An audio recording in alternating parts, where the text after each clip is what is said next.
Ali Imron, terpidana teroris yang dihukum seumur hidup, menentang teror berupa pengeboman dan penembakan yang diduga dilakukan jaringan negara Islam Irak dan Suriah atau ISIS. Dia menilai upaya penegakan syariah agama Islam yang dilakukan ISIS salah.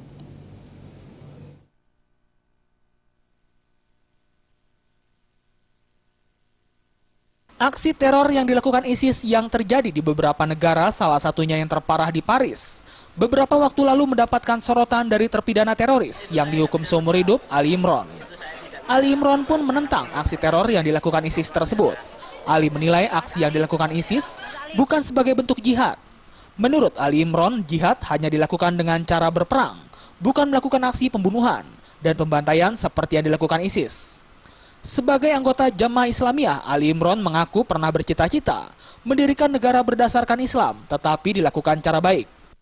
Kalau saya terus terang bahwa kami ini orang-orang Jamaah Islamiyah bercita-cita untuk mendirikan kekuasaan yang berdasarkan Islam, tapi dengan cara-cara yang baik, cara-cara yang tidak baik sebagaimana keterlibatan kami dalam pengeboman itu nggak baik, itu jihad yang salah, nggak usah dilakukan seperti itu. Kita dengan cara-cara yang baik. Tanggapan Anda mengenai serangan ISIS di Paris itu? Tidak benar. Itu tidak benar. Jihad bukan seperti itu. Jihad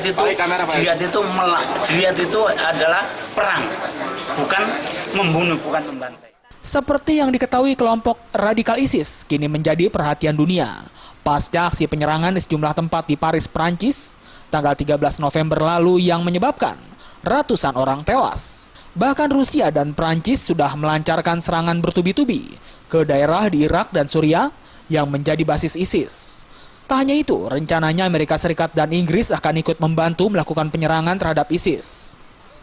Dari Jakarta, Zikri Amin melaporkan.